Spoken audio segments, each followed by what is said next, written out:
Welcome back to the Advanced Selling Podcast, the longest running sales training podcast history. The only podcast you can hear about Prince and Peyton Manning on the same episode as we did last week. Welcome to my co-host. Bryan Neal here. Still wearing the same hat I was wearing the first two episodes. I did get asked the question, like, how do you do? Like, do you guys, I'm like, we record every other week, usually 2, sometimes 3 episodes, usually 2. And 17 and a half years of doing this, you get into your routines. It's nice. Yeah, we can fake it by changing our shirt, come up with a wardrobe. What am I going to do? That's who we are. So we are. Travel season. It's Olympic time, Bill. We get a quick episode, but let's play. Are you in or you out? Olympics. Are you in or you out? I'm probably in. You're in. I'm out. Yeah. And I want to be not patriotic. Here's why I'm out. And now I'm going to change my question. I'm in on the obscure sports. Mm-hmm. I love watching badminton. Mm-hmm. I watched women's table tennis last night. Mm-hmm. It's fantastic. That kind of stuff I'm in on. Watching basketball and gymnastics and swimming. I'm like, eh. Why is that? I don't know. What's wrong with you? I know. Well, I think one of the problems is, the Olympics used to be like a big, thing, and there wasn't as much stuff. Now the NBA season goes until June, hockey goes, and we can see all those games. Back in the day, you couldn't see an NHL game. Yeah. You maybe saw one NBA game a week, maybe. Now all the baseball games are on, all the NBA games are on, all the football games are on. We have spring football now. We have college basketball, women's basketball, get the WNBA. It's like it's maybe sports fatigue. Maybe that's what it is. Maybe major sports fatigue. And I think there's also it used to sound like an old man, used to be, that it was a game for amateurs. That was where amateurs went, and it was all amateurs. And now even the swimmer, I was watching gymnastics last night. A good little girl from Brazil who was precious. She was good, man. She was strong. But they kept referring to her as the low income person because she came from the projects in Brazil, and she told her mom she wanted to be an Olympian, and her mom cobbled her money away. Well, she's not the low income person anymore, because those athletes, I don't care. I even had somebody say, well, Brazil, you don't know if they're really making a lot of money. I said, through endorsements, they are. I mean, these people are heroes in their own land. And what used to be, I'm just going to the gym and training on my own. Now I got a research scientist. I got food people. I got nutrition. I got strength. I got resilience. I got conditioning. I got all these people. It's a multi-million-dollar thing. And so the performances you see are not just the athlete. But that's okay. That's the way it is. But I agree with you. Like I still like gymnastics. I still like men's and women's gymnastics, because I feel like that the mental prep for that kind of thing when you're running down the runway to do a vault is still, it's not just technique. It's all the stuff that goes through your head. By that. I love it. Yeah. And no matter what you say, the badminton players and the ping pong or table tennis players, they are amateurs. That's even true. if they're pros, they're not getting, $14 million half guaranteed contract. They're just not. And I think that's really cool. And I also like relatable. More pure. I'm like, I got a ping pong table. I could be in the Olympics, because technically I could. I have a friend, I have a former client who was in the Olympics here. We're in our home base in Indianapolis. Really? In ping pong? No, she was in archery. Oh, her dad started doing archery with her when she was little, and she would go to these shooting contests with him. It was like a father-daughter thing, and she was pretty good, and she kept going, and she made the Olympic team. Isn't that cool? Wow, that's cool. Right here. Lives right here in that's cool. suburb of Indy. Cool. Yeah. Okay, topic today. You brought up. We're going to do a short topic here. So you tag it up. Tee it up. We'll do this kind of like a what do I do? How do I handle topic? So we have seen a lot of price pressure in the marketplace now, and salespeople in the past haven't had that. You got inflation coming up, and people prices are going up, and then people So let's talk about just it's more of a technique, like how to handle things. How do I handle price resistance? And Bill and I can each give you a couple tips on if you're in a price resistant environment right now, where people are like, oh man, we got to cut costs. We're in that mode. What do we do? How do we handle that as sales professionals? Mm-hmm. That's good. Price pushback. You mean to go first? So my first question is price resistance the real problem, or is it a facade for another problem, like I don't see your value? Yeah. Bill, I don't see your value. So you're quoted me $100,000 for this. I don't see it. And so I'm going to come at you with, we just don't have that in the budget. Or, somebody else came in at 70, and really it has very little to do with price, but that's what shows up. It's like the presenting problem. Mm-hmm. And I'm wondering how often there's a deeper issue, which is I don't see how my life is going to benefit with you more than it will without you. Yes. I think it's always I don't know there's any way it couldn't be. Yeah. When I think about that, you know what I mean? It couldn't be. Because if that weren't the case, the other side would be true. We'd be going, that's it. Oh God. Let me get that right away. I'm done. Yeah, good. You see what I mean? Yeah. Oh, you're removing the negative. That's like well, mathematicians from the cornucopia this episode. What am I missing here? Well, and I channel a lot of things you've taught me over the years. So the first one is thinking about the word economics over budget or price. Mm-hmm. And that's what happens. People come back to us, and you even just said it, Bill. Buyers say, we don't really have the budget for that. I don't have the price for that.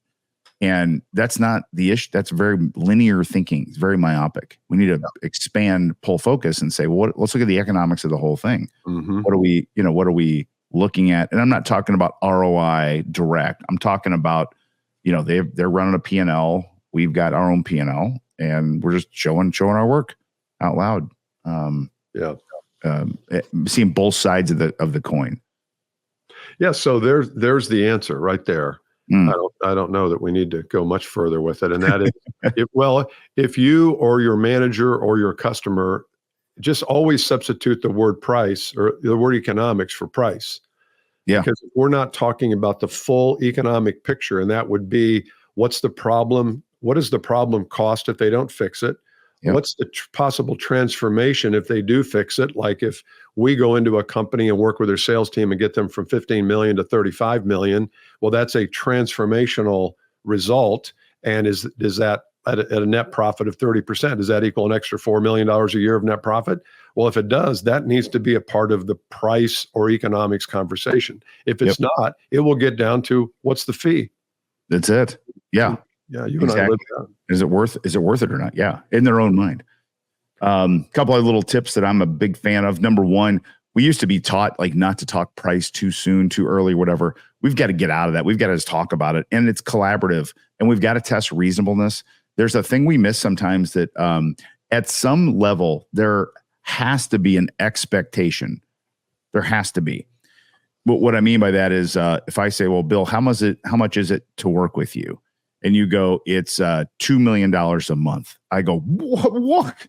So when you might say, well, I have no expectation. I'm like, well, yeah, you do, because you think 2 million instantly is too much. So there's an expectation. So we have to get clear first on the reasonableness of what's the expectation versus the reality, just to start with. Mm-hmm. For some big company, $2 million a month is nothing to do coaching for a big sales org. It's been, $80 billion company, they do that in 2 seconds. Yeah. So there's an expectation. I think that's one thing to think about. The second thing I'm a huge fan of is you've got to make this conversation, it's got to be collaborative. It cannot be a negotiation. Well, you do this. Well, can you get to here? Well, I don't know. Let me go talk, that back and forth. It's contentious. I'm like, let's get rid of all that and just put all the numbers on the table and see if we can get the math to work. And that's it. And if it can, it can. If it doesn't, it doesn't. Yeah, so that's another way to talk about prices, talk about the math. And the math in this case is, what's the input, what's the output? What am I going to spend, and what kind of value, economic value, am I going to get for this spending? Or what am I going to learn how to avoid by spending this? So I would just caution people that if you get price resistance, which may start to happen more. Are you suggesting that it's happening more because there's a kind of a little bit of a slowness in the economy, and you think that's? And I think with all prices rising, even though you would think, well, all prices are rising, so that's the reason I can raise my own price. With prices rising, their costs are rising, and costs are rising. I've got to control expenses where I can. I need to put a lid on it. Yeah, people are more sensitive to the cost rising. And if you're one of those who is passing on a price increase or a cost, then the magnifying glass comes out and they start looking at that versus, well, I could spend 100 grand here, or I could spend 50 grand there. So that, again, if you don't have the economics worked out with the prospect on what's the cost of the problem and what's the economic value of the solution, you will always fight some kind of a price battle. It may just be something like, can you shave 5% off? Yeah. I had a guy probably 2 months ago that we were in kind of a final negotiation. He said, look, I got to have some relief. I got to get this down from where it is to where I'd like it to be. And I said, I would love to do it, but I would have to start to back things out. And that's not my nature. And so if you don't want to do it, that's fine. And basically he called me back later that day and said, no, we're good.